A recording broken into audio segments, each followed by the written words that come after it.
do this. There we go. Alright, loading up from the siege wield. I've got sick death penalty with me today. Cough for them. Hello. And cough. Oh, that's not a real cough. Well, it'll come organically. We can add one in post if we need to. I mean, it's mostly been congestion for the record, Oh. so there probably won't be any coughs, but yeah. God, you ruin everything. I know. Maybe it's because I'm living in this cave. Alright, I am going to... Looks like I'm not seeing any of the actual tactics audio coming through for our viewers, so I'm going to bump that up just a smidge before we get started. Maybe. There we go. Hopefully that's not too blaring for you. I can't hear anything yet. Oh, cool. And you can still see stuff though, right? I can see stuff, and I can. Oh, well, you know what? you. I think I shared the screen incorrectly with you, because there's a trick to it that I think I failed to do. Let's fix this. Ah, there it is. There we go. Excellent. Okay. That's what happens when you're not around for a week. I forget how everything I set up works. And since you weren't around for that week, I did a short stream last week, as you know, because I'm sure you've watched it like 17 times already. Sure. To just catch up and grind out a little bit. So we are ready for Dorter. So let's go do Dorter.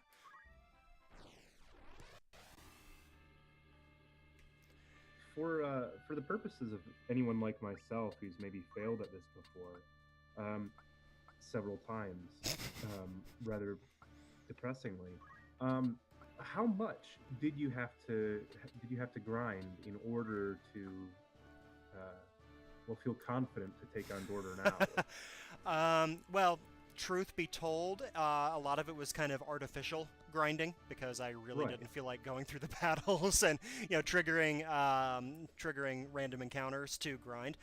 So what I target for this and what I kind of massaged my save game into being, because I'm a filthy cheater, is I got some people with auto potion, primarily my chemists.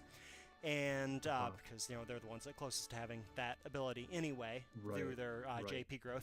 Got everybody JP up, so they can learn more JP and get new abilities a little bit faster.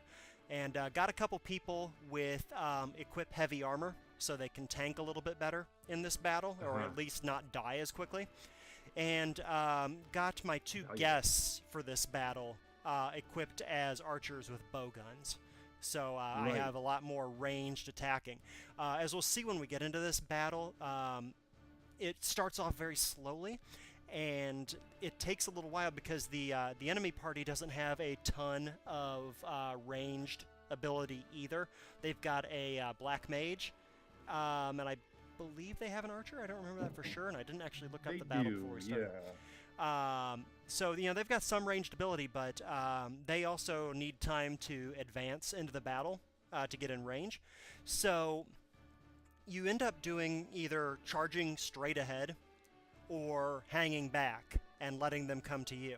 Having a little bit of extra ranged attack, makes that waiting a little bit easier to deal with, because you can at least be trying to lob arrows in and take a little bit of damage off people as you go.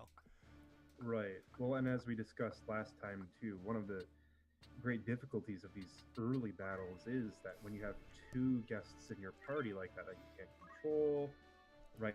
They're just gonna sort of run on in there. Mm-hmm.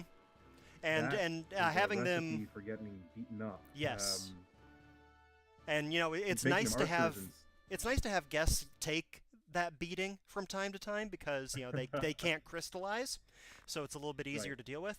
But at the same time, then it takes 2 units off of your attacking ability, which in this battle is vital. Yes. And it's then you have to bring them back to life, etc., etc. It's just very difficult. And having two guests reduces the number of your own units that you can tend to put into the battle. And you can see that from that the loading screen that I only was able to put in 4 units, whereas most of the time you can put in 5. So having 2 guests is reducing the amount that I have in general that I can control myself, which, you know, puts a little bit more in the computer's hands, which is part of what makes this battle tricky. So a little bit of exposition. We're going to run into Wiegraf here for the first time. He's the knight speaking. And he's going to show up through almost all of the game. Right now, he's just a good old Corpse Brigade kind of fella. And he's ticked off that his compatriots kidnapped Marquise of Elmdore, which you may remember for a couple weeks ago is why Ramza et al. Are on the way to Dorter in the first place. They're trying to track him down. Right. Sorry, what's his name again? The Marquise de Elmdore, or Marquise Elmdore in the original no, PSX. the Wiegraf. Which, I mean, if you're doing, you know, proper pronunciation, given Wiegraf, how right. it's spelled, it's probably more of like a Wiegraf, but, you know, whatever. Beowulf! Whoa. Right, so we just learned that that the desert is where we actually are going to have to go, but first we're going to have to... Yeah, first we're going to have to plow through these guys. And this is a string of a couple, you know, potentially tricky battles. Hey, there's that archer.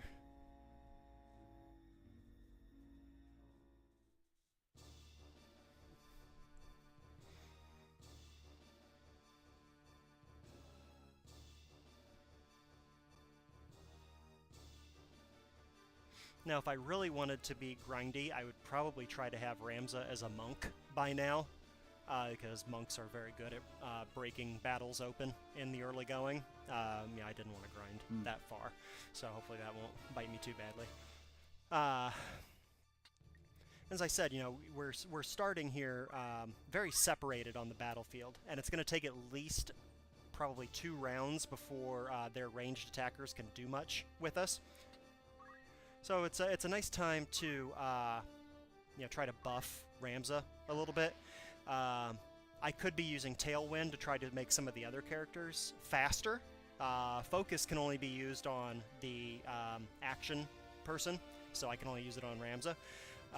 Tailwind can be used on anybody within range, but I don't... You know, Ramza is the best attacker of my player-controlled characters, and I don't really trust the guests enough to waste time buffing them. So I'm just going to hang out here for a little bit and try to buff Ramza a little bit. With Focus, it's going to increase his attack for the scope of the battle, and that means that he's going to hit harder when he hits. So that will help, because especially with this knight who will be coming, he gets there after a couple turns, and he's got pretty high HP and is pretty tough. So the more that we can take off of him right away, the better off we are. Right.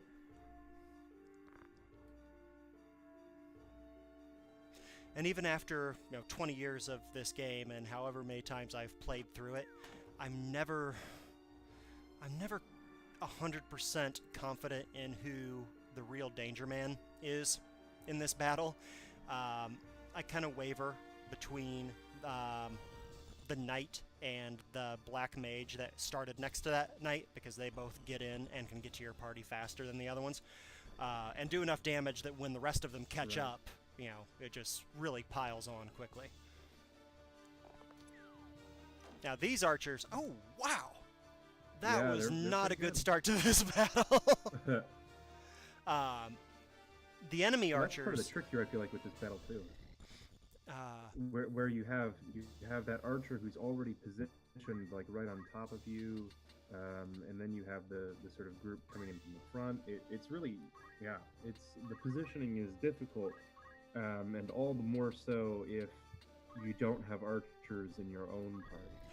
Right, and the thing about the enemy archers in this battle is that they have proper bows, whereas we do not. We are limited to bow guns, which fire only in straight lines. Real bows can fire in an arc, so they have none of the limitations of line of sight for their attacks that we do, which is why it was so easy for that archer to just dump a big 44 damage on this poor chemist.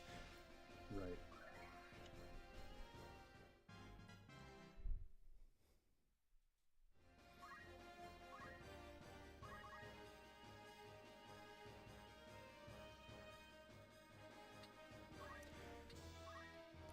Also, that chemist had auto potion and failed to use it, so I'm a little non-chuffed about that. And if you're gonna get hammered with a critical hit, at least auto potion yourself. Come on. I feel like one of the other really tricky things about this battle is things can just get out of hand so quickly depending on your positioning, and I think that's largely because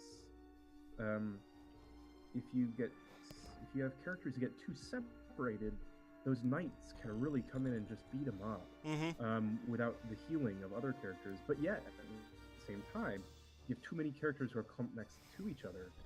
Then those black mages just really tear a hole. Oh yeah, just absolutely shred through. Yeah, and it's tough. I feel like to maintain that balance between a group that's not too spread out on this large map, but yet at the same time also not too clumped. Yep, it's a very tricky balance to strike. As we can see here, yeah, I'll move this squire here into position on this archer, but that's going to put her into position on both the archer and that second black mage on the next turn. So she's going to take a little bit of a thumping. Yeah.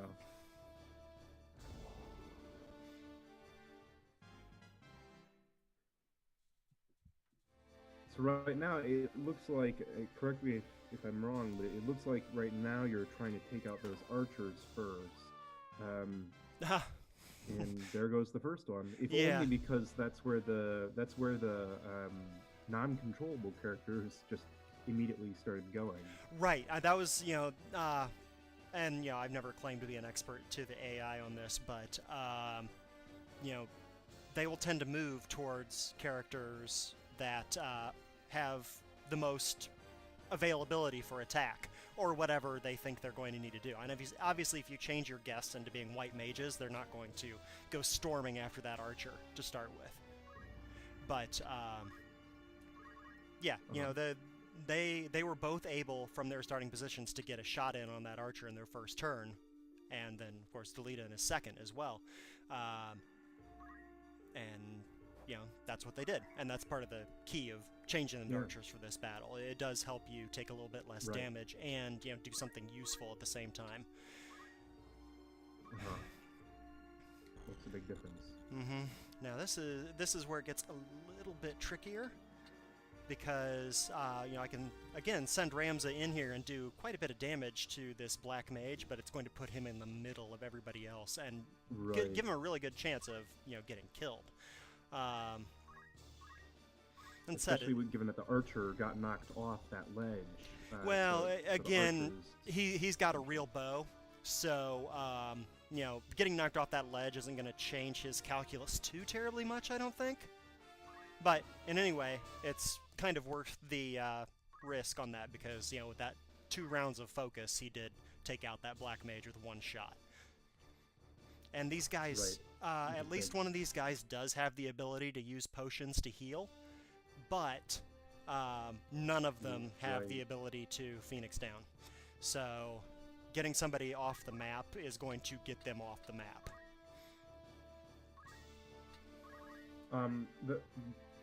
Going back to one thing you just said a little while ago, the archer, I'm not sure, I guess this is a question about your knowledge of the AI, but the archer getting knocked down and being therefore a bit farther away from your squire, does that change the AI calculus? Are they less likely to attack the squire then in that situation than what they would have been if they hadn't fallen?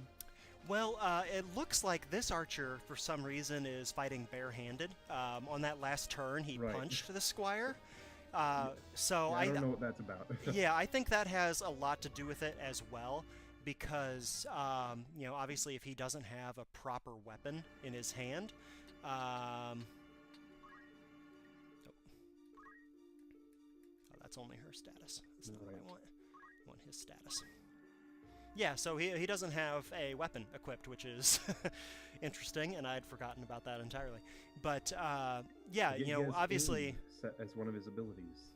You know, and, I'm sorry, what did he have as his abilities? Let's see. Aim.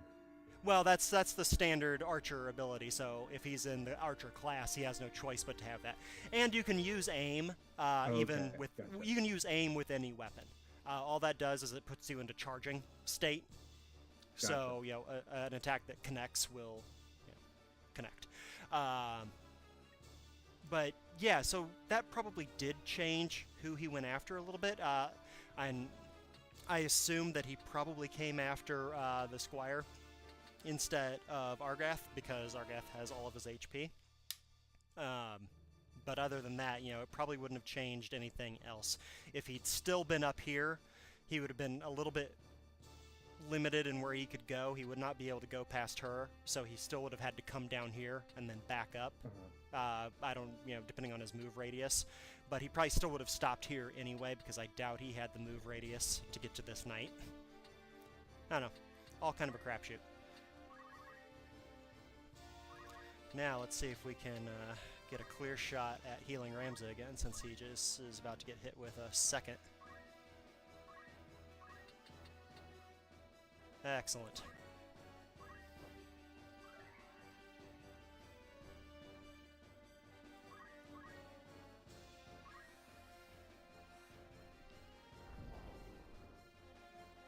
And that's why we do that.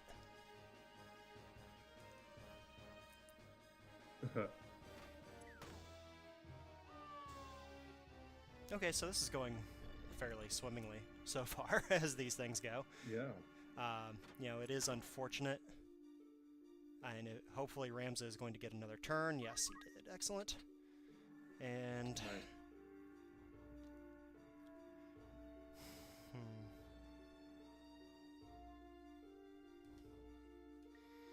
What are the options you're debating between right now? Well, I'm trying to just figure out where to put him, because I want to make sure that he's going to be able to get through to Clemence's next turn without dying. Clemence is my chemist, right? Right. I think so. Is she? I thought she was your squire. Let's find out. Nope, Eustacia is my chemist. Good call. Oh, goodness. Okay, so that's going to be a tricky one. So, okay. Odds are he's probably going to get whacked. Which, at this point, means... Let's see if we can just take somebody else off the map. We can bring him back. Right. As long as, What's-Her-Face doesn't get killed also. Which seems unlikely. It does a bit, and, you know, we can meat shield her pretty well. This knight has done absolutely nothing but move around this battle, but, you know, this will make the enemy knight unlikely to be able to get to her.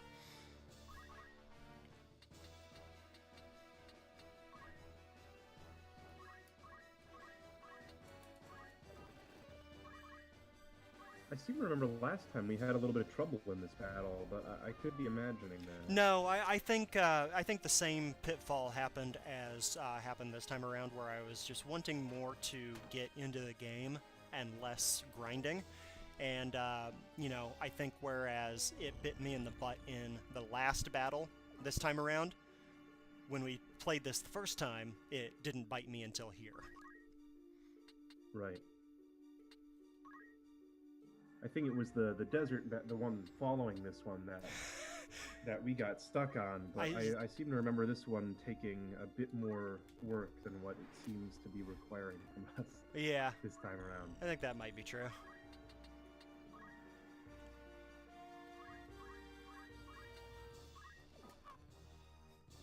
Nice. Okay, Ramza is now completely safe. Yeah. That knight will never be able to get to him and do anything about it.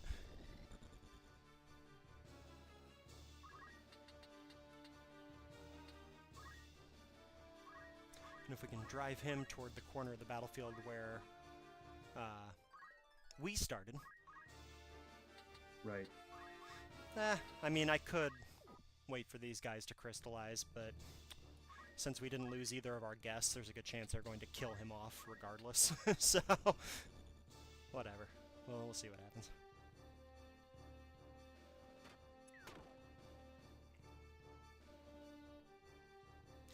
Virtually all computer-driven characters will run to a corner of the battlefield when critical. So usually that gives you a chance to clean up treasure chests and crystals, but since we killed everybody so fast, it really didn't matter. Yeah.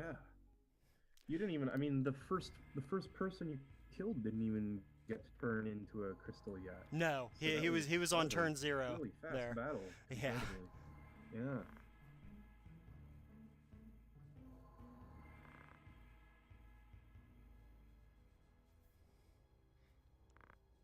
I've always really liked this cutscene, just because the setting of it is really cool. The ruined kind of shed with all the weapons on the walls and stuff. Right.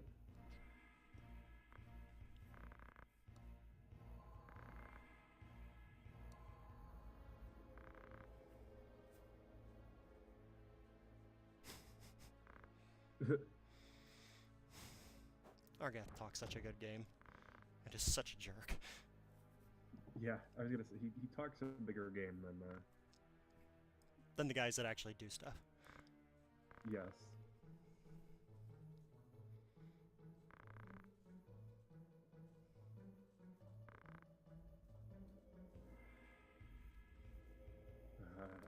The class conflict getting heightened here. Yeah, and that really is key to the first, the first chapter certainly, but it's felt throughout. There we go, Marquise Elmdore de Limberry. That is the full name. Lingonberry. Lingonberry? Mmm. Yes. You've got an IKEA near you. You can go get some lingonberry. It was Gustav. See, thankfully, Delita explains it a little bit better in the new translation, or newer translation. Appreciated.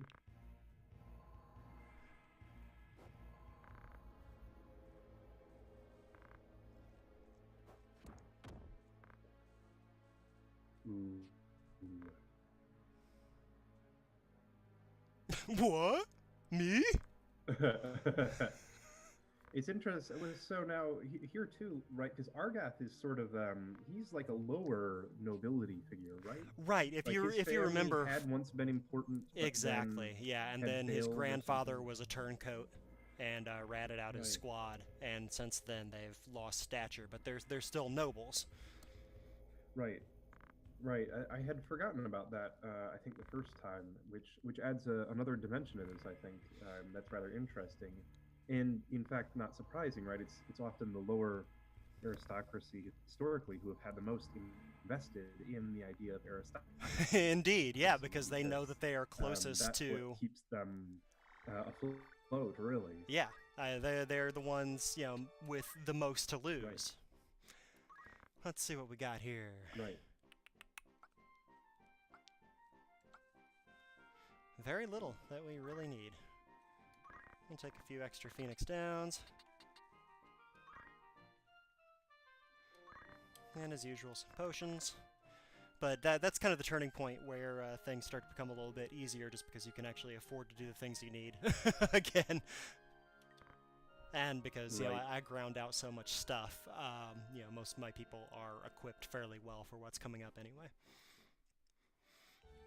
I suspect that we should not have a big issue with any battles until we get to Thieves Fort, which is a few battles down the line from where we are.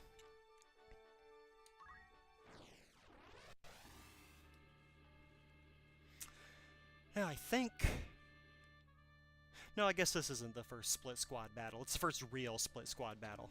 The very first one is also split squad, but this one is a little bit more split, so you have to be a little bit more careful with what you're doing. Which I'm not really being, because I'm doing all this from memory rather than actually looking at stuff. Right. Well, this is one of the other confusing things about this game, because it just says second squad, first squad. Yeah, it doesn't give you a whole lot of No. It doesn't explain what having two squads means. It's in small text. Yeah, and again, the lack of tutorial here is notable. The most interesting part about how they've chosen to do this is the fact that you don't get to see the actual map that you're about to fight. You know, if you've never played this game before and you're not following a walkthrough, you're not knowing what terrain you're stumbling into here. Right, which is kind of weird. You know, I can imagine this sort of like, oh, well, you don't necessarily, right, if you're entering a new area, you don't know the terrain. And yet, like, they wouldn't be able to see what was ahead of them, you know? So, it's not crazy to say it would be nice to have a little bit more information. Yeah. Yeah, this is certainly not a perfectly executed game by any means.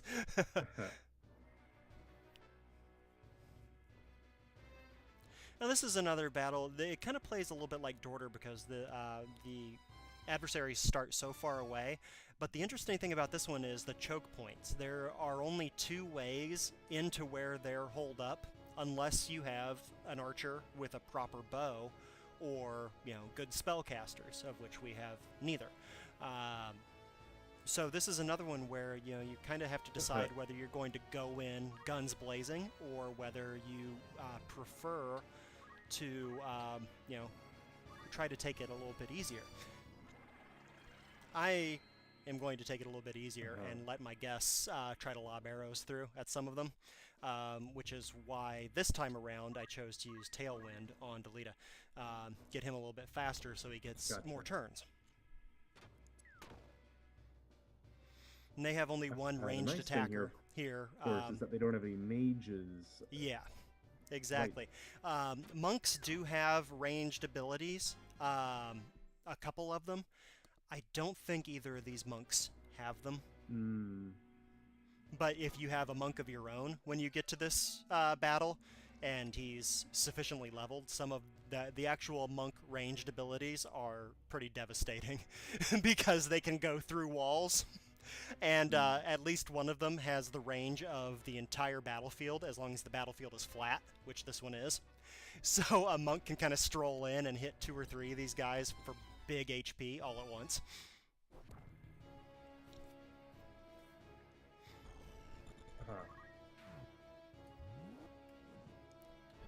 And this is probably another one of those battles where I should have likely brought both chemists, because it's a split group and it's hard for one to service both groups. Both Argath and Delita took a decent amount of damage in that first round, and now I have to decide which one I want to heal.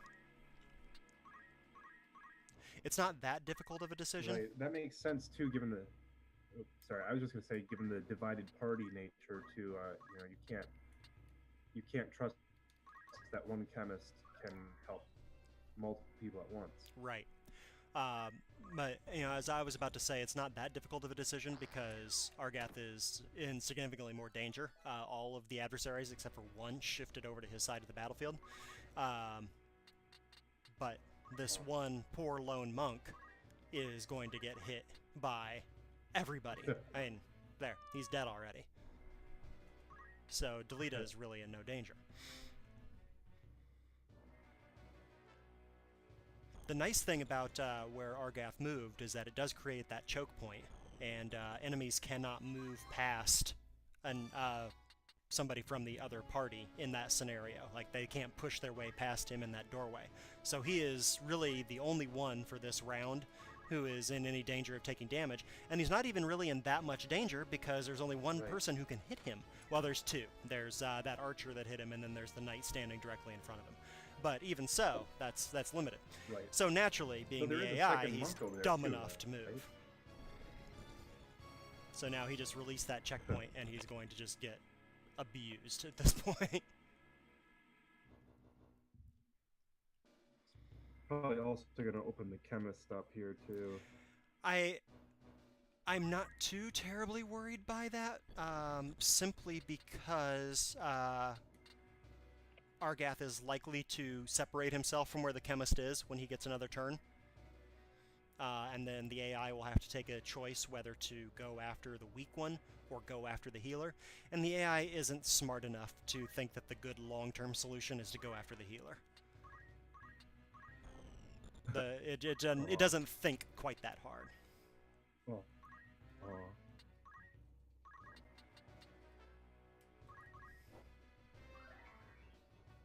And plus, it's just going to be real good JP for her to be healing somebody every single turn.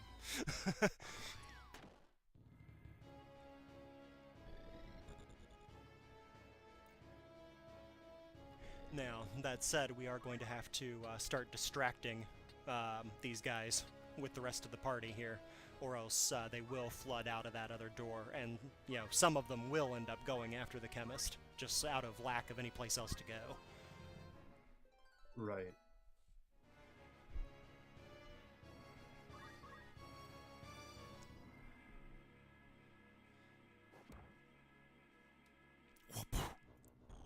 It's a weird choice.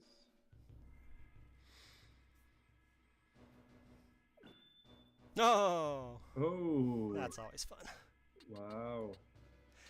Turnabout's fair play. That same knight blocked Argath's arrow in the last round.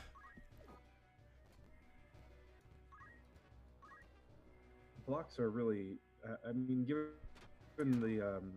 given the relatively high attack numbers to overall HP numbers at this point in the game, a block is really huge. It's huge, yeah. Absolutely.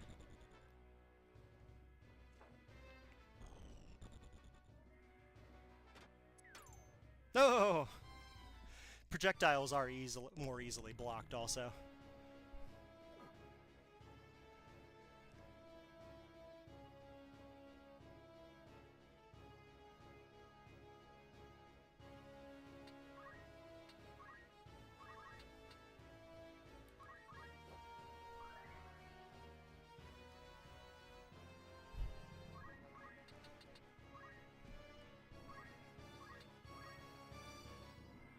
I'm surprised Argath hasn't died, despite, you know, these rather poor moves he's made. Yeah, this turn will probably do it, since that second knight was able to free himself up and go after him that way.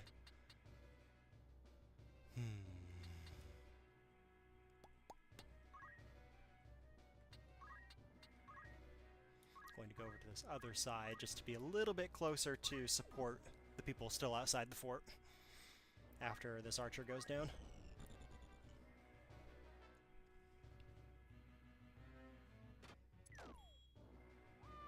Excellent.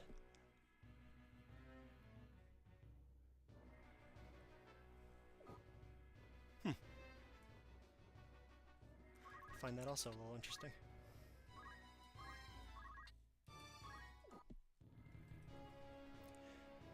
It just dawned on me that I got a more powerful sword as treasure in that last battle, and I forgot to give it to anybody. Oh, right. Did not seem to harm me there, but... Oh, that's right! Argath has potion. I forgot about that. So, maybe he will not perish this round. But I do wish he'd stop running over behind the chemist girl. Chicken. Protect me, please. Take your little fanny pack and your skirts and do something with them. He talks all that big game, and then he hides behind the German milkmaid. The Hausfrau.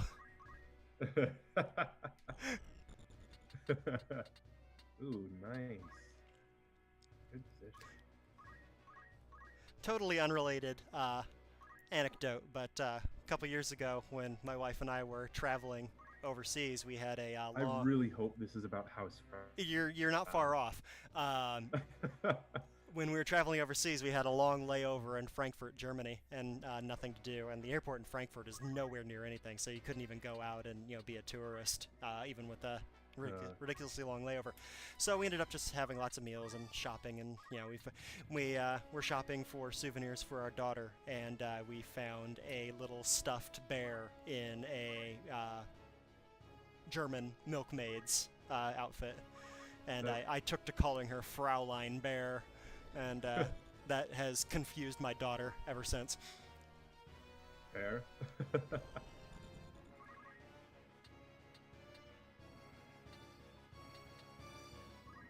Fraulein.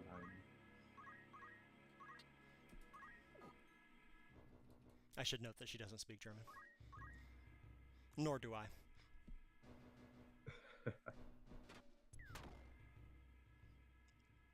Oh, man. Hey, Crystal. I believe she prefers to go by Crystal. Is she an exotic dancer? Look, I didn't say the color commentary would be good. That's okay, I didn't really expect it.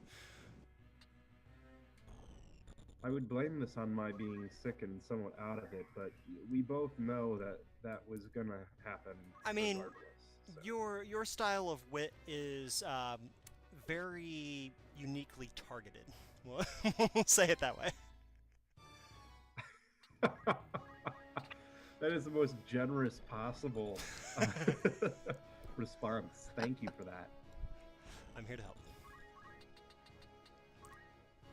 Since she's still a little bit weak, she got a shot in on that night. I'm going to send her over to start trying to get to that crystal. That was a monk that died, and if the monk's going to give us any abilities, pre-learning some relatively expensive monk abilities are not a bad idea. Nice. And this knight is strong enough that he should be able to fairly easily survive. Oh! Fairly easily survive another round or two.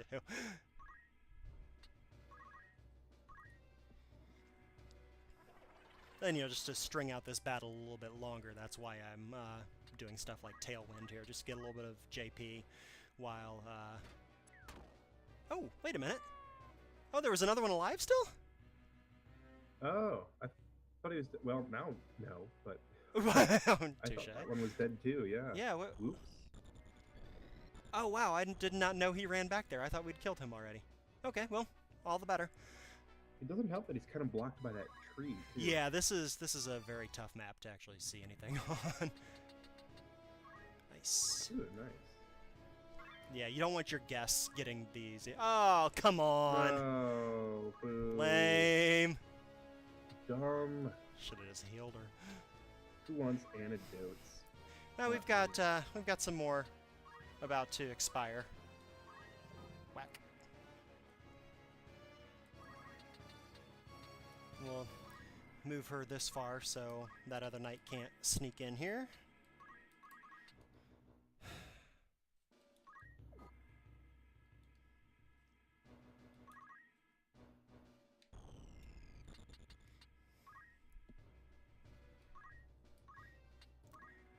Excellent. Hopefully it's not close enough for Deleted to take, because AI also doesn't know what to do with crystals. Nor do you, Nope. And, spoiler alert, but neither of these guests are permanent party members, which is, kind of why they're guests. So you don't really want that to happen. Wastrel. You dumb.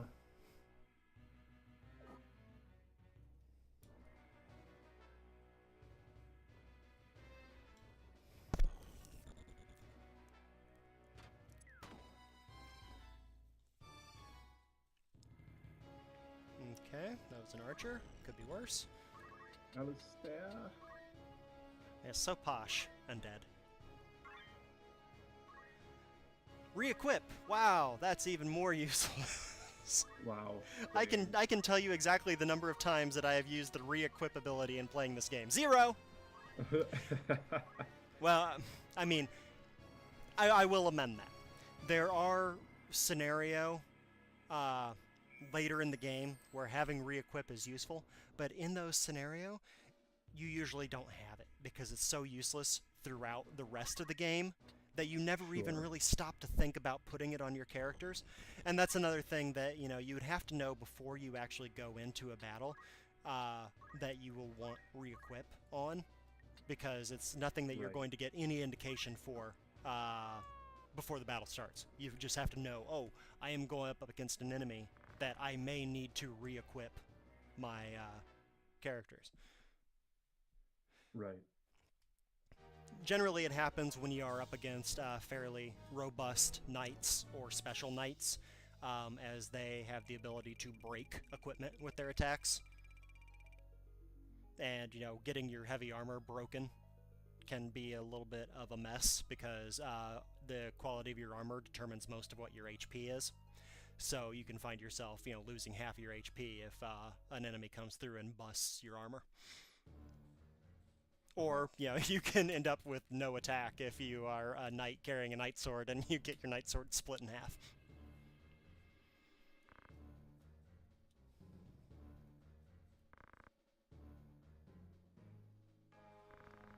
So we've got some corpses down here, and we've got a standoff. So you can pretty well put together what's happened here. Wiegraf was mad when he left Dorter, came straight here, and started killing what are essentially his own people, because he doesn't like the way they're doing things. What you can infer is that he said, hey, why don't we give this nobleman back to his people and not be these kind of rebels? And Gustav says no, and Wiegraf, being a really potent soldier, murders everybody. Boom. Gustav.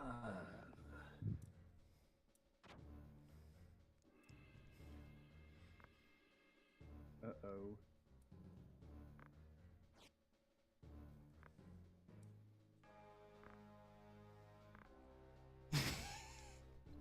Okay.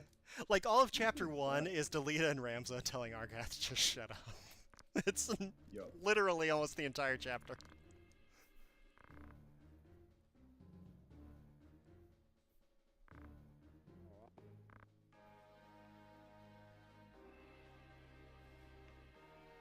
I've always liked this part.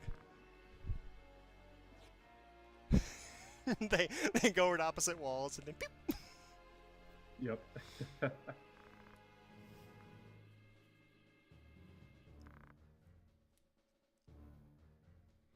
I am annoyed that nobody takes Gustav's sword, though, as they leave. I know, right? It looks like a pretty decent sword. Just laying there on the ground. A shiny sword. Yeah. Yeah. And that's it. Mistake. We're done with that part, and now we have to roll on back to Eagrose. Eagrose. Move. Eagrose. Eagrosa. It's very sour. Yep. That's a joke that only DP and I get, viewers. Very good. Okay. I didn't realize that was how you pronounced that.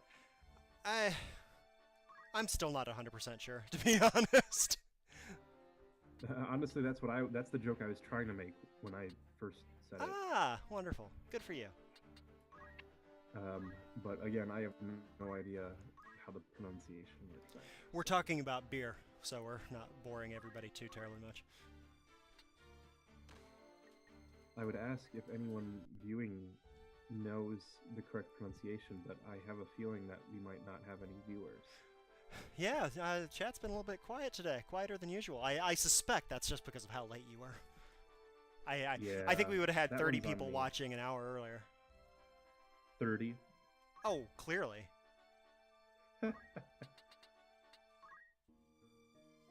There's no need for me to save the game this often, but there's no penalty for it either, and I just hate doing things where I might randomly run into a random encounter. So... Sure. Especially when we're streaming and, you know, random encounters don't do anything to push the story forward, and I think we're powerful enough to take the next battle too.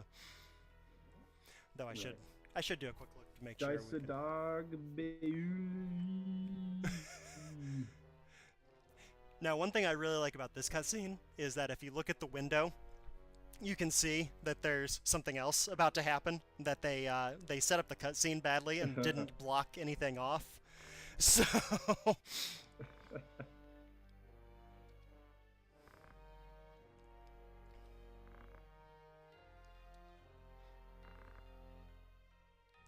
nah, long story short, Dysadarg's mad that Ramza left the castle for his own reasons.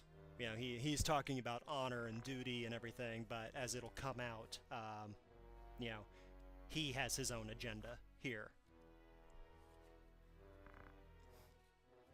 Which has already been suggested to us a bit. Yeah, certainly. In the game. Duke Larg, what are you doing hanging out outside the door? What are you doing with that bowl cut? I know, that is an intense bowl cut, and the beard makes it all the better.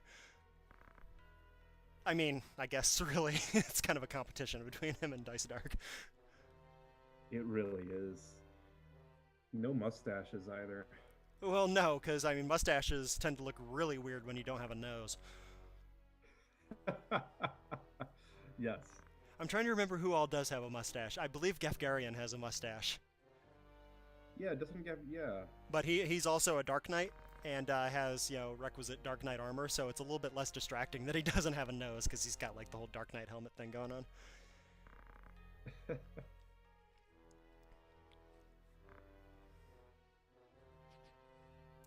Nice. The Foley artists on this are amazing.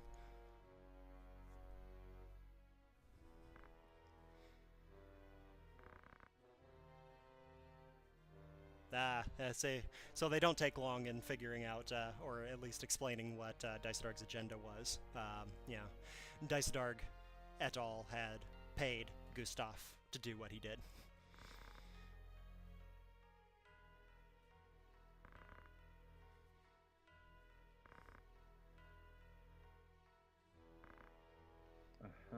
Intrigue.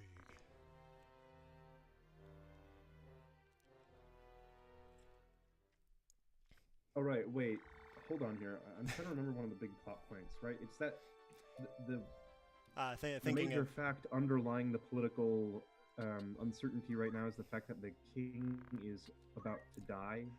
Correct. Do we have... Yeah, Andoria III is the king. So there you go. 18th monarch in the Atachka line, Andoria III, was crowned after Denumda IV's death from illness in the final days of the 50 Years' War. Right. And his son is young? Yeah, a baby. Right. Prince Orinus. Do we have an entry for Prince Orinus yet? We do not have one for Prince Orinus yet. He does get one later, I think. I think after his dad dies, he gets an entry in here. Sure. But yeah, he is essentially like an infant toddler. And then we have Ovelia from the prologue, who, you know, given orders of secession being what they are, Ovelia is not really in line for the throne. Though she is, like, 15 years older than her little brother. Right.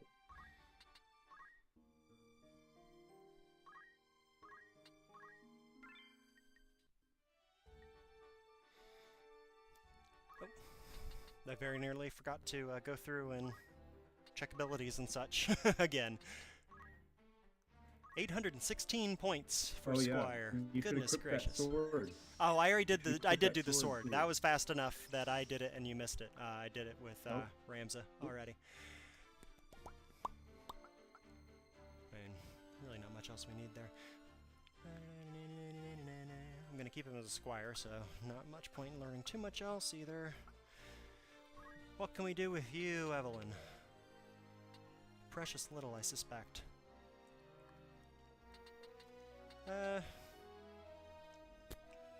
Rend MP could become useful in this next battle, because there are a couple mages who can wreak some havoc.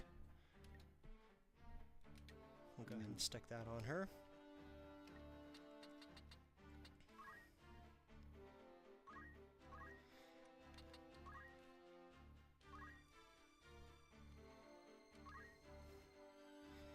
We're not likely to have much opportunity to use focus in this battle, but can't hurt. Now, what can you do? We do have one high potion in inventory at least, so why the heck not? We might need it. Now, these boys.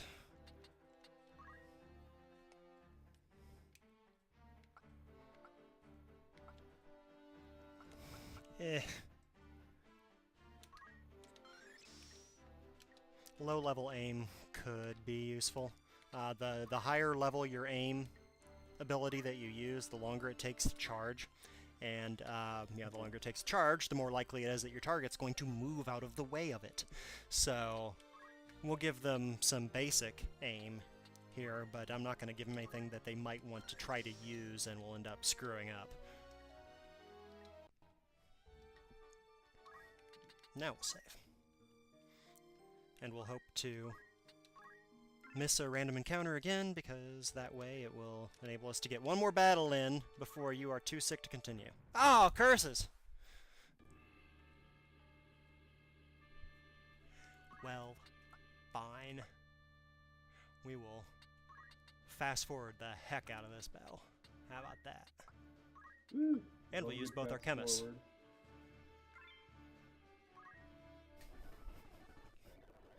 Whee! Whoa. Whoa.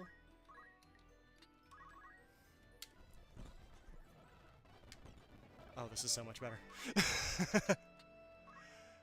Where were you in the iOS version, you beautiful bastard, you?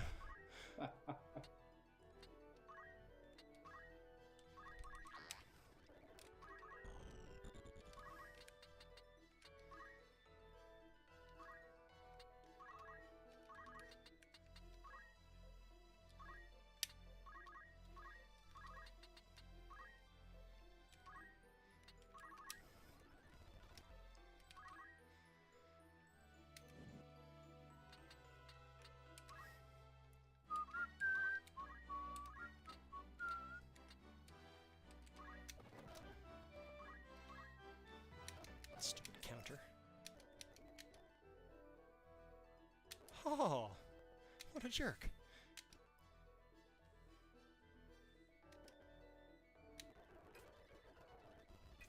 Wow. Quite the beating he just took. So brave. Ooh. Gracious me.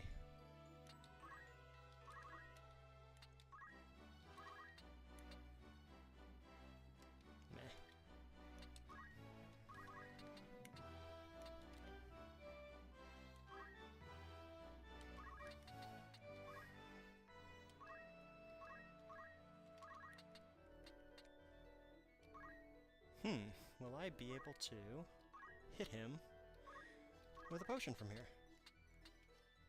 No! Well, that'll probably do it for our boy Ramza.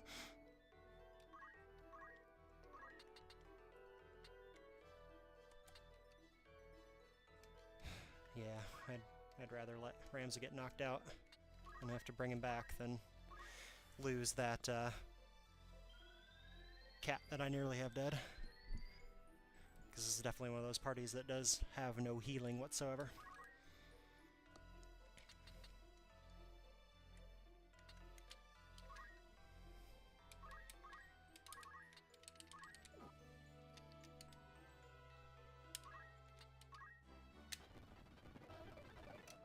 Oh, look at this!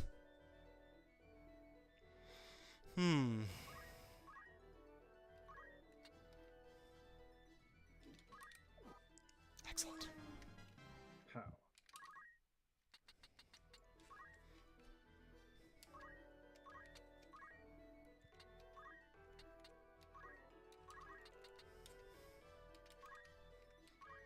Cure is way weaker than a potion for characters that have low faith, but I'm trying to save my potions a little bit because I have a hunch that we'll need them the next battle.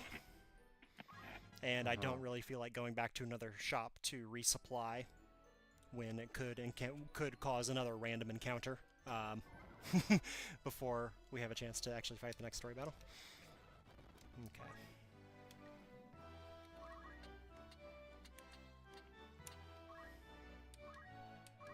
Right. What was that? Hello? I was just agreeing. Oh, okay. That it's. Yeah, sorry. I was just agreeing that it's kind of obnoxious when you have to go through a couple random encounters basically Yeah. in order to get to the next plot battle, only to then realize like, oh well, I need new equipment or something, or need more items. Yeah. You have to go back, and then all the way, you really have to double around a lot, which can be a real pain. Yeah. Especially because, a random encounter in this game isn't like running into one in, say, Final Fantasy VI, where it's like, oh, well, yeah, this is a random encounter, but it's probably like 3 Junkrats. So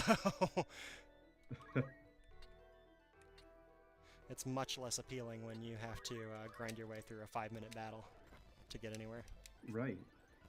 I mean, 5 minutes at fastest, too, right? Oh, yeah. These can easily... Yeah, because unlike, I'm sure I've mentioned this before, but unlike storyline battles, the enemies and random encounters will consistently level with you, FF8 style. So, Right. So in doing that, you end up in a situation where every random encounter has the potential to be difficult.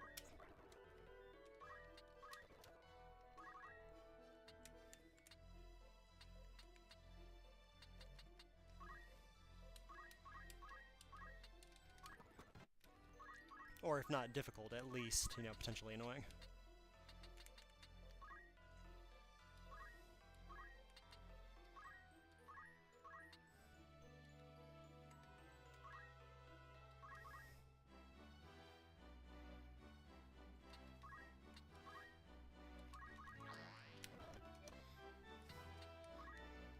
I did a focus on him just so that cure would not move him into the range of healing one of the other creatures.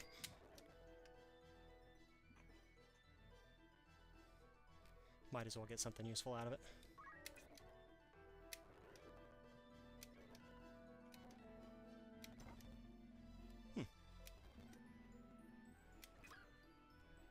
Alright, fair enough. Ooh.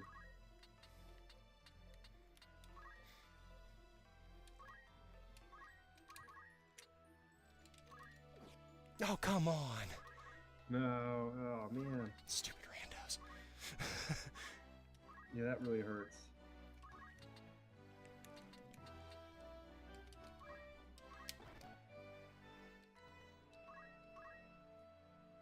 Could be worse.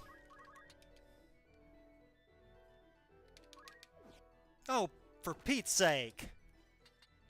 77% chance, my butt.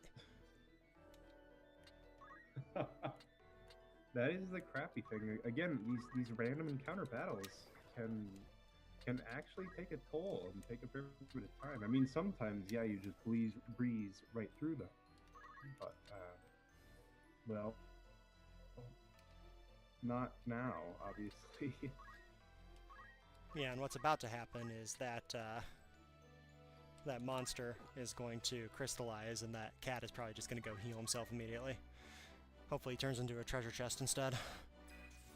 Oh, but it didn't happen in time for his turn, so he'll probably run away instead. Ah, perfect. Perfect! Now that one will get it instead. Oh, good. Whew. Oh, such good luck. Hey, I saw an auto potion. That's amazing. Well. Nah. She doesn't need healing. We'll send her over here to try to finish off this guy instead. Excellent.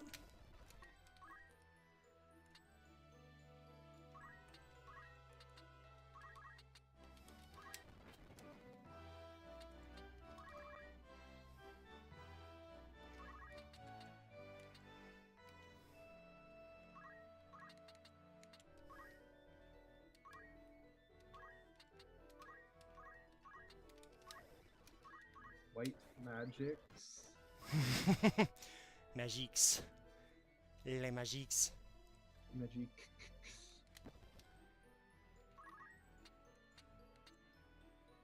Hey, buddy.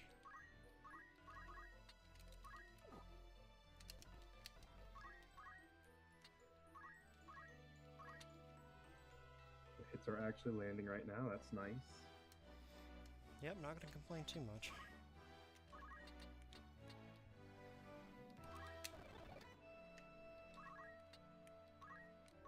Oh, no! That's not what I wanted to do! Shoot.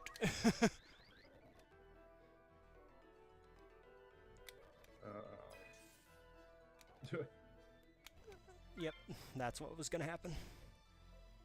And that's what I did by moving that chemist out of the way. Smooth. Yeah, not smart.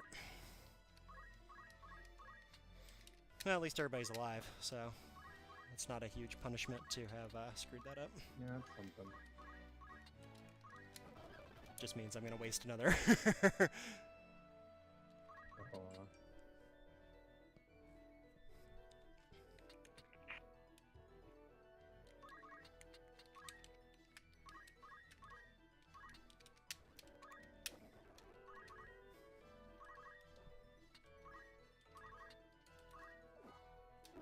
Alright, much better.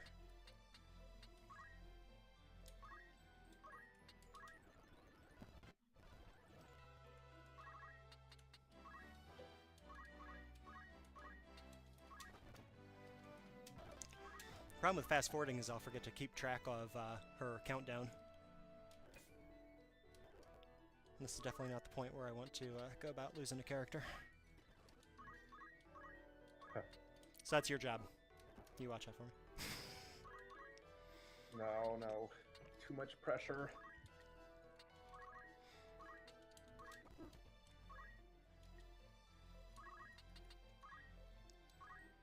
She's on 2. Number 2. What you can really see from this battle is just how great it is that I was able to add move +1 and battle boots to all of these characters through my grinding. Right. The mobility range of all these characters is ridiculous and really gives you a leg up in battles that drag out like this. Hooray! Ooh, now, as a reminder, we do get that knight back since she did not crystallize or treasure chest before the end of the battle. Right. So she'll be right as rain going into this next battle. And we just got a bunch more JP, so let's do a quick scan through here.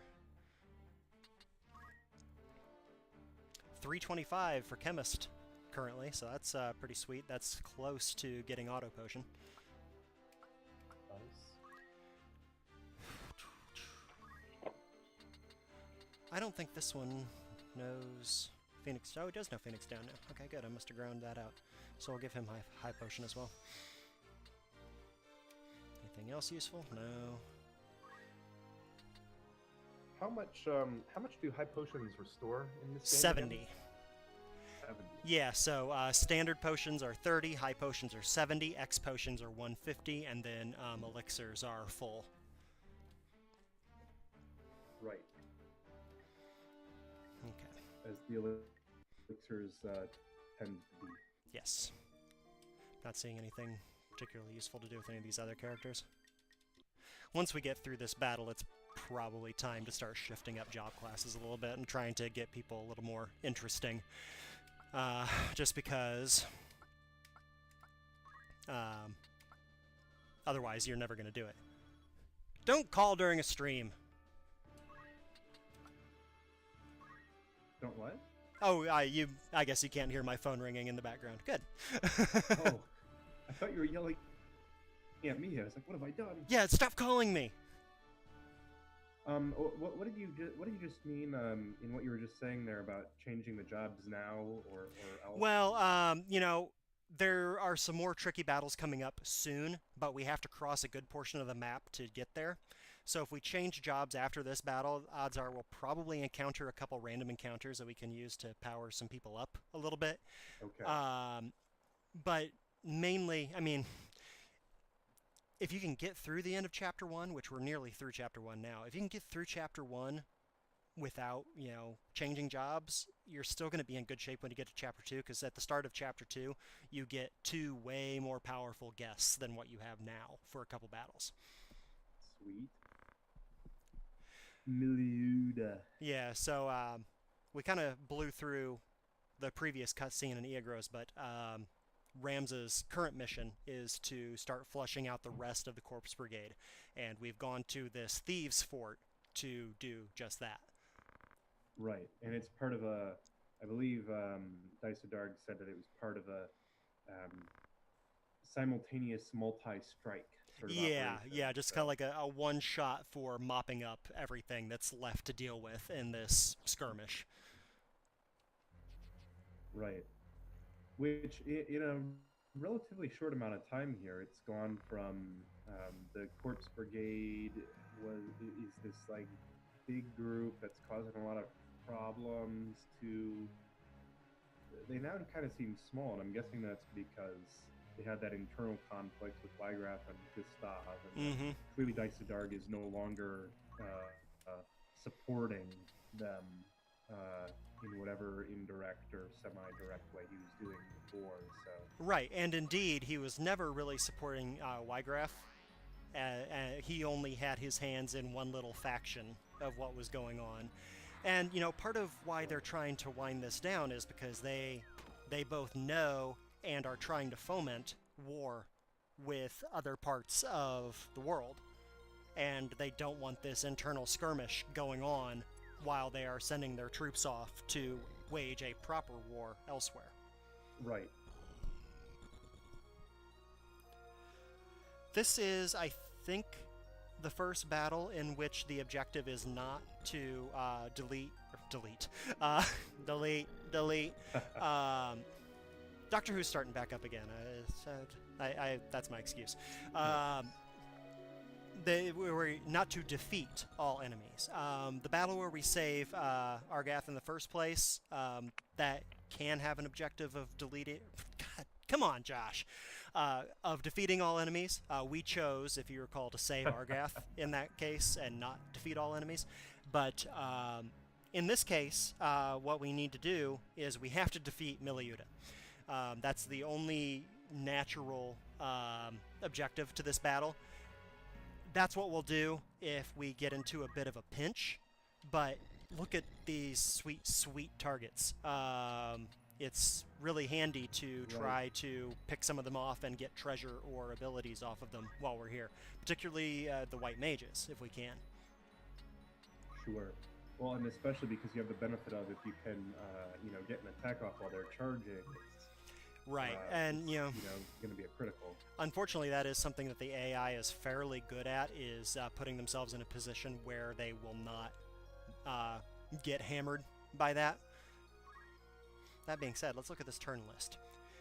Okay, so Eustacia has this. Those two are both going to hit Ramza after Clemens goes. So what I'd like to do is move her into position to heal him.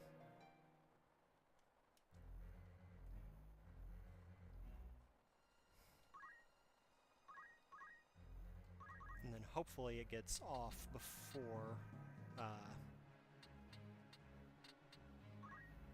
This is another, it strikes you at the beginning of this battle is a great example of how much of a difference the terrain can make too, where your units really aren't able to get into a position for first strike here in the way that their ranged units are more able to. Right, and you can tell from part of how I've distributed my party here is a reaction to that, because fair for the goose, I guess. Go. Oof. So what I've done there is spread out the party a little bit, so when that first white mage threw out that thunder, it could only hit one person. Honestly, I'd obviously prefer that it not hit any of them, but them's the breaks. And no, because of where the party has been lined up, Ramza is now trapped there, which is highly unfortunate. But at least Milleuda can't get to him. Because she really is a hard case. Probably the closest thing to a boss this early in the game. And this is a game that doesn't... This is a game that doesn't really have the concept of bosses, per se. Right, right. And there are, you know, major battles that happen. Yeah. Right, and there are powered characters. Yes. Not super infrequently, I feel like. Yeah, I mean, it's certainly not... But they're not set up like bosses in the same way, right? Like you never fight like just one character. Yeah, well, no, that's not true. There are a couple cases. Oh, really? There is actually probably the most famous battle in the game starts off as a one-on-one. Are there others? Well, that shows you how far I've played. Yeah, no, this is way beyond anywhere you've ever seen. But it probably is, and part of the reason, I guess, you know, we'll make a mental note to talk about that. You know, for all the folks in our new Discord, if you're hearing this at any point, remind me at some point to to actually do something about that, because it's an interesting battle to talk about, and there's good reasons that it's one of the more famous ones. But it's quite a ways away. It sounds that way. I mean, the idea of imagining a one-on-one within this kind of battle system, you know, especially given that we haven't had any one-on-ones even in the, you know, start as like an introductory battle. Yeah, that would have been nice. Set that up to be a rather interesting contest. Yeah. Okay, so contrary to what I said earlier, this white mage left herself way open with a charging motion. Sweet. Left her defense down, so she's not going to do anything useful at this point. That other one's got Cura, but yeah, I've already killed the person that she was intending to cure, so that's helpful. Downside is that Milleuda is now broken through our lines, and that's going to make it tough for me to get the chemist over to heal Ramza, because the chemist is going to have to run and counter a lot. I think I missed this. What happens when the person you were going to cure dies? Well, oh, bugger. That's not good either. I always forget that I shouldn't take my female characters into this, but they're the only ones I've been leveling up. When a character has been killed, the cure simply misses their tile. It'll still hit characters in the spell's range. The entire spell doesn't fizzle. So if you noticed when that white mage cast Cura, it did not do anything for the thief that was dead, but it did heal my knight because my knight was still within the range of it. Right. That's what I was wondering about. But you can choose to either cast your cure on a single unit or a tile, right? That's so correct. If it had been set on the unit, you would have just done nothing. Well, so it would still it would do the same thing. All it does, the difference between doing those. Oh, thank you, Argat. That's the first useful thing you've ever done. That squire had been charmed, and he shot her, so she is no longer charmed. Excellent. Absolutely brilliant. No, the only difference between casting on a unit and casting on a tile is if you cast on a unit and that unit moves before the spell has cast, it will remain targeted on that unit. If you cast it on a tile and a unit moves into or out of the range in the middle, it will no longer, it'll just cast in that range. It will not follow any character around any other way. Okay, so they still, regardless, the cure spells are always an area spell. Yeah, all spells are area of effect spells, and well, Gotcha. all spells can be area of effect spells in this game, and you know, even if they're not explicitly area of effect, they still operate that way. It's just how it determines its area of effect that changes.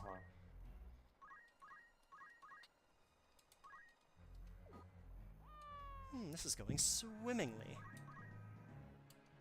Now that, Rams is not dead. Sure. And this is a tough battle to pick up crystals and treasure chests from anyway, because the objective is defeat Milleuda, but what it actually is get Milleuda critical. So if your guests are alive, eventually they'll probably run her down enough where she will escape and the battle will end anyway. Right. Classic guests messing everything up.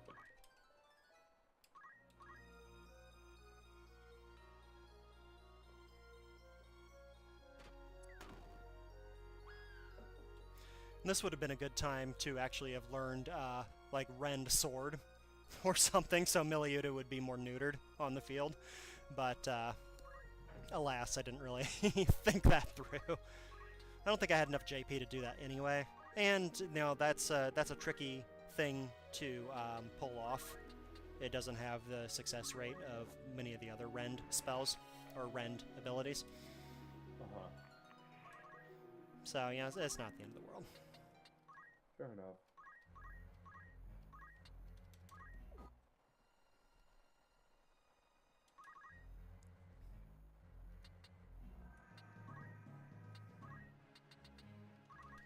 Rams is no longer in any danger whatsoever unless Milleuda decides to cross the entire battlefield to go after him, which she won't. So I'll just let him tailwind here and save some of his charge time to see what happens when those corpses over there start dropping. Every time I hear Tailwind, I of course think of... Tailspin? Tailspin, Yay! Yeah, which is great.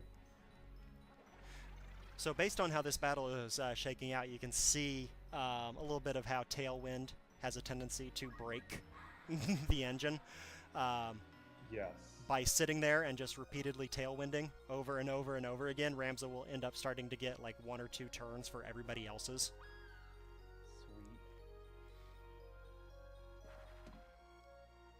Sweet. The effect of this, of course, is that while it reminds me of Tailspin, what I think of is the DuckTales theme song. So, as a result, in my head, I've been singing Tailwind, woo! Well, that's over just and over. completely mixed up.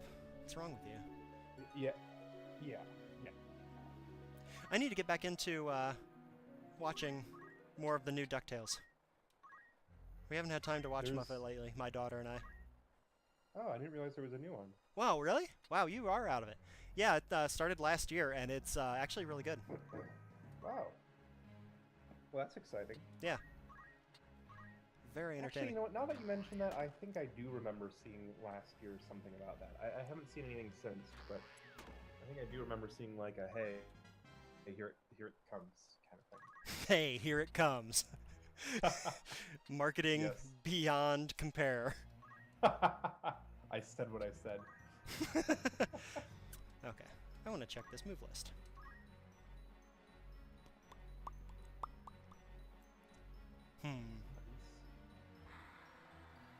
Yeah, I'm not really willing to risk Rams on that one just yet. Nope.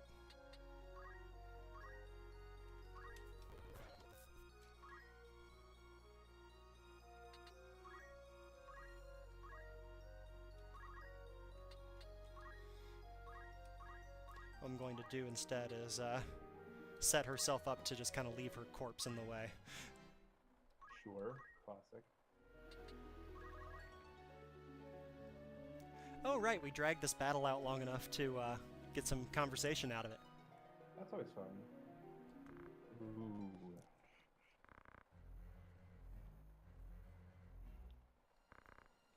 Speaking the party line, for sure. Uh-huh. To sup for months on naught but broth and beans.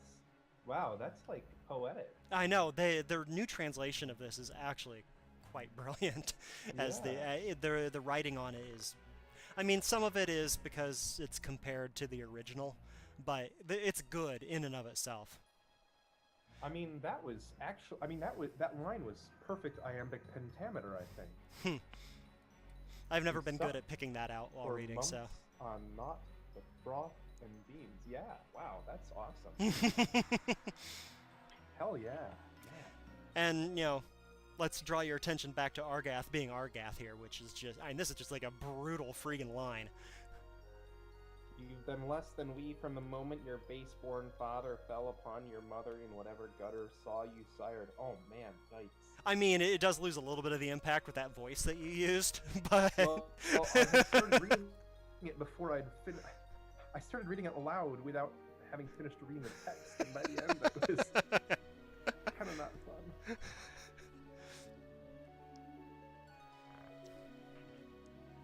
Yeah, and he just doubles down on it constantly. Yeah, yikes. Savage. Yeah, dang. Now, here we're setting up, you know, this line right here pretty much sets up the rest of the game. Which line? Sorry. Delita's line asking whether Milleuda is genuinely our enemy. Ah, gotcha. Okay. We're in dire enough straits now that it's time to start being serious here.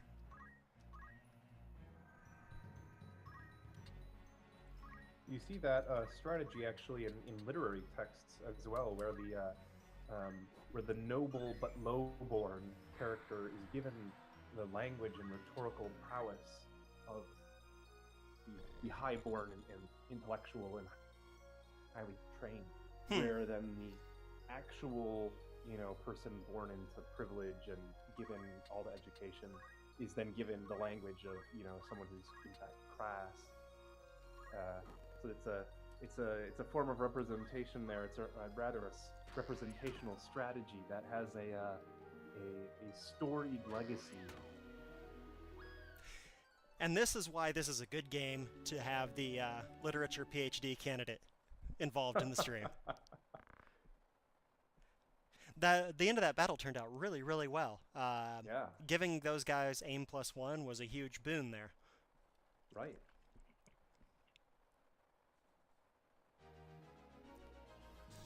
Now, if we'd knocked her just into critical and she'd gotten another turn, the battle would have ended slightly differently. She would have had a little bit more to say, and then she would have left the battlefield. Even though she's been knocked out here, she is not out. We will encounter her again very soon. Right. Raphael's just asked us in Twitch if this is a speed run. Well, that depends on your definition of speed. Yeah, it is a speed.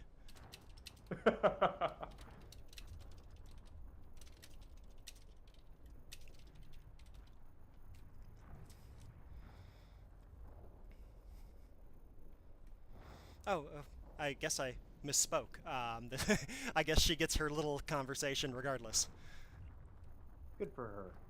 She deserves it. An enemy of House Behoof. I like how you put a little bit of whinny in there. Yeah, a little bit of horse. Yeah. Yeah. That's a nice touch. And again, Argath has so much talk. Like, he genuinely thinks that if we don't kill her right now, she will kill us. Ridiculous. That said, we do have another battle against her coming up, so he's a little more right than he realizes. Right. Well, I think Marx would say that he's probably right, too. I mean, I suppose Argath probably has a little bit of, well, no, very little Marxist tendency, I guess, given... oh, no, none whatsoever. Yeah. But Marx would say that he's right, that one of them's got to die. Yeah. Yeah, but he would choose the other one. Ultimately, right, of course. He would prefer Milleuda exit. Yeah. He would nonetheless agree that class conflict can only end in, well... in blood. Now he's gonna pout. Yeah. Pox on your pity indeed. It's you know what it is? It's the haircut in that portrait. He just looks like somebody who's gonna pout. The haircut does a lot, yeah. Eagrose, high seat of Galileo. Ah! Tietra. Wait, Tietra, is that... That's Delita's sister. Sister? Yes. Right, okay. Yep. Oh no. So what's happening here? Ragnarok? Yeah, the Corpse Brigade is raiding the House of Beowulf, and While all the troops are out. while all the conducting troops are out, their, except for Zalbag, who comes in and just one-shots that dude. Nice. Because Zalbag is amazing. Nice work, Zalbag. So, it's not clear from what's happening here, but the Corpse Brigade has no way of knowing that Tietra is not part of the family, and is Right. instead, you know, they're kind of in a patronage sort of situation. Right. They kidnapped They the don't wrong realize girl. that they've kidnapped one of their own, so to speak. Yeah. Well, albeit one of their own who they might consider a traitor. The Corpse Brigade probably would consider her a traitor, indeed. Right, yeah.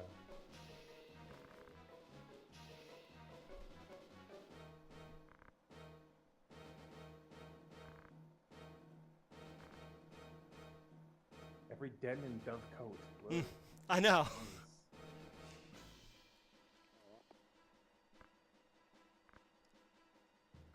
Jeez. Oh, he's fine. Really underguarded, though. They're spread thin, that's for sure. I guess. Man, I don't know how they're going to conduct those wars. If they can't even keep the main mansion clean, but... So yeah, another run to Eagrose. We'll see if we can do that without a random encounter. If we Yeah, I can, was we'll gonna get through say, that cutscene and then we'll call it a day. Sounds good Curses. to me. Oh, no. Oh, gosh. Well, your call. Would you like to hang out for one more battle until we can get to Eagrose, or would you like to depart and have me simply blow through this again quickly? Okay, let's all stick around, but you have to promise to not be bad. Oh, I cannot promise this. I am terrible by nature. In fairness, I have roughly 10 minutes until I need to go pick up my kid from school aftercare, so let's see what we can do. Fast forward all the way. See, Raphael, this will be kind of a speed run because this is an emulated PSP, and I'm going to fast forward the hell out of it. He's probably There's a lot left riding on already. that, kinda.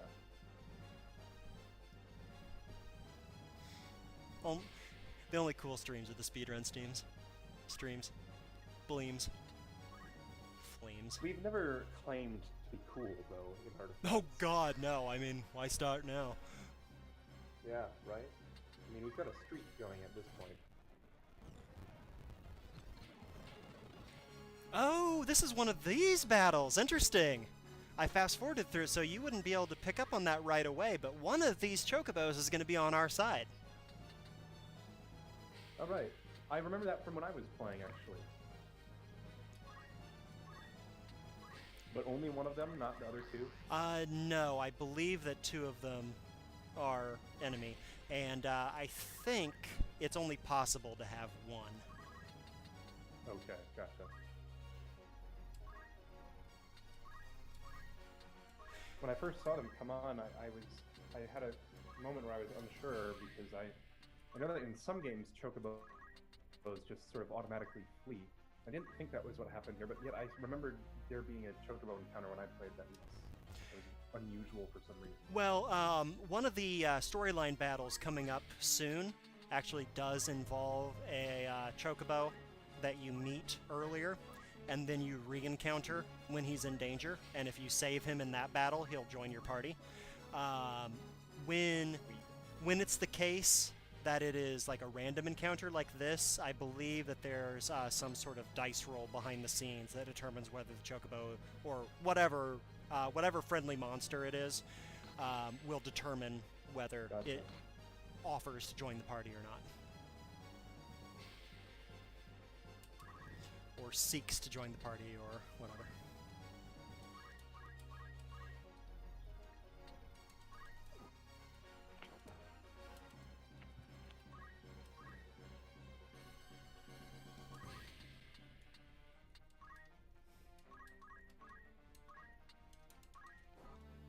The nice thing about having a chocobo guest in a battle is that yellow chocobos all know Choco Cure. by their nature. So we have an extra healer on the field who can heal himself.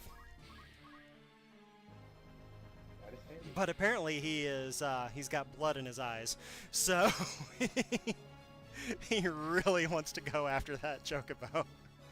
That chocobo wronged him somehow. And beyond just pecking at him earlier. Not exactly the first creature you think of when you think of bloodlust. Adorable yellow chocobo.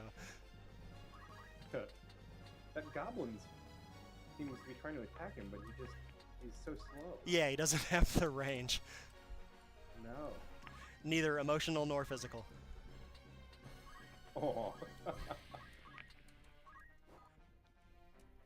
I forget which battle it is, but there is a... Oh, no, it's the same battle I was just talking about with the other guest chocobo. The monsters, like, talk to each other, and the goblin says, "Gob gob! Gob gob gob!" It's just utterly hilarious. Makes me so happy every time I see it. That battle will probably be in next week's stream, so you can remember that, and we can giggle together soon. Sweet.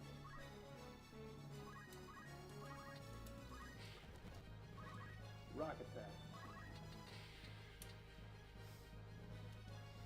I guess I should stop letting her be some sort of flying avenger and instead actually do her job for a bit. Yes, the German milkmaid chemist. That's my big attacker. Watch out. Oh no. Chocobo is so angry. Wow. Oh my goodness, their expression when they're low Yeah, health oh, is that's so sad. genuinely alarming. Well, listen for the sound. Love it. That hurt. That hurt. You don't fight them very often, but the pig monsters are actually even worse. Oh yeah. Oh man. Yeah, those ones are a lot. But they can be poached for such amazing items. Okay. Relatively. Point, counterpoint.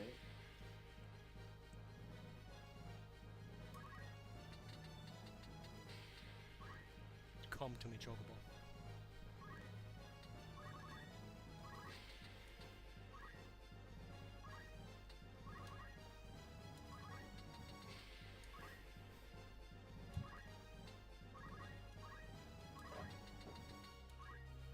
Beep, beep.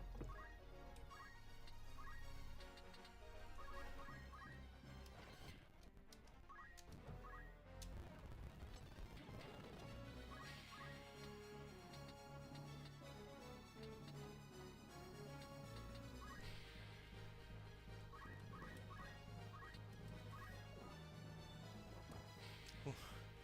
Really need a job change for her.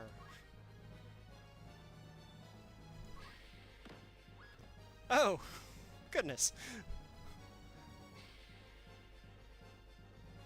Chocobos do Yeah, I not feel have like the music Chocobo in Revive. this- Oh, sorry, what was that? I said Chocobos do not have Chocobo Revive.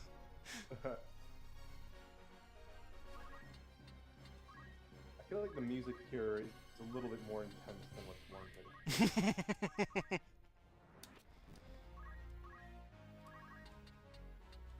Probably true.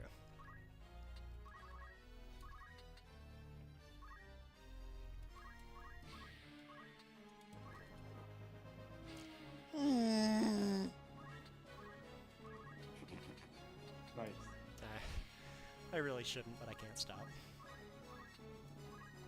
Eh. There we go.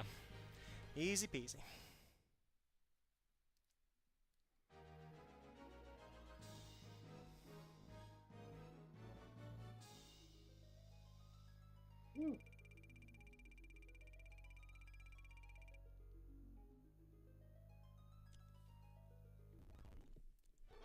Okay. Now let's do that cutscene and get out of here. Yeah. You did well today, Siki. You know, I'm doing my best. Beginning to get a little dazed. So what you're saying is you don't want to do another one of these late tonight? No. I'm just gonna sleep tonight. I suppose that's okay.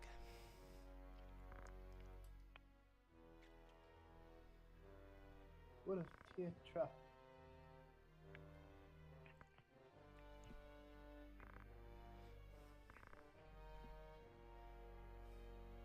Less than a score of their men remain. That's not very many. No, it's not. But that score is still the ones holding Tietra.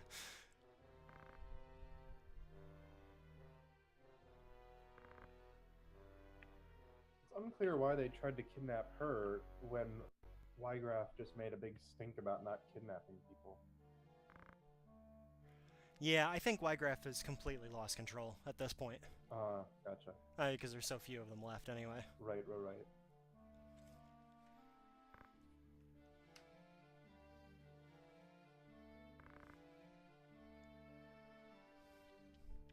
Ooh.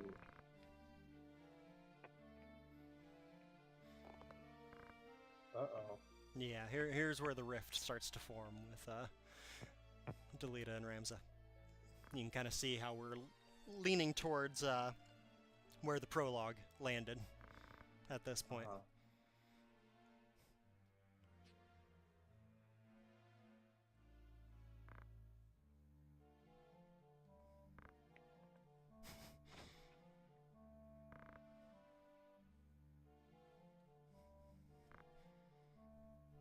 Finally, Argath starts talking some sense here. Ouch. Not really. Well, for a moment, anyway.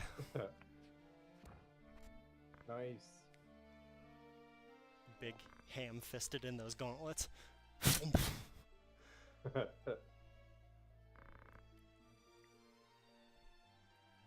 So rude. Ouch.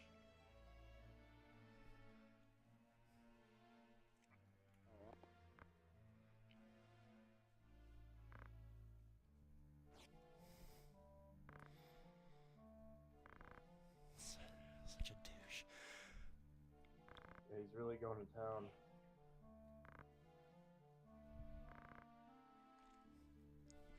Ouch. Like, seriously, the writing on this is just so good.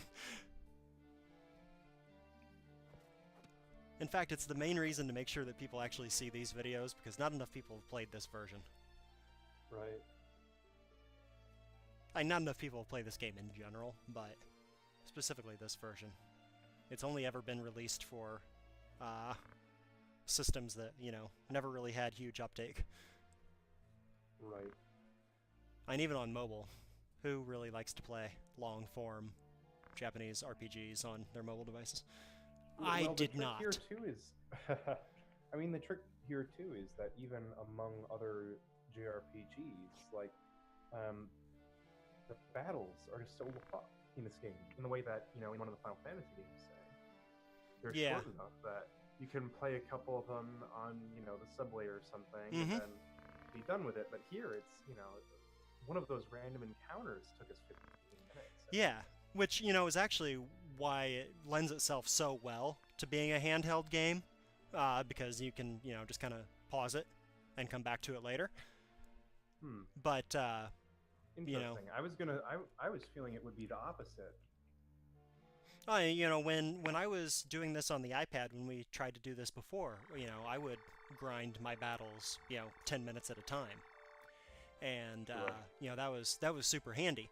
But then I had to play it on a touchscreen, and I hated that, as you well know. Right. I believe that there are new items for sale here. Gosh, don't you have to get your daughter? Eh.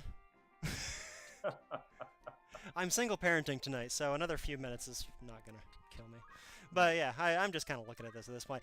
I would say that the stream is officially over at this point, because, you know, nobody really wants to watch me go through all these things anyway. But it does... is admittedly not the most enthralling part of the stream. I say, there we go. We do have some new night stuff available here that I will buy once we're offline, or, you know, before the next stream. I'll start building out the characters a little bit for the next round, because, as you can see from the map, we've got 3 new orange... Oh, no. We've got 3 new orange dots all of which mean that we've got required events of some sort there. I believe that all 3 of these are battles, and I also believe that once we do all 3 of those battles, we are done with Chapter 1. So I think... I believe that's right. I think this is the last sequence of us tracking down the end of the Corpse Brigade. Indeed, you are correct. And that is something that, if we get another hour and a half to stream next Friday, which will be our goal and our hope, that should be enough to get us through Chapter 1. Sounds good to me. All right, so goodbye, DP. Feel better, and Thanks. hopefully we will do this again in a week. Sounds good.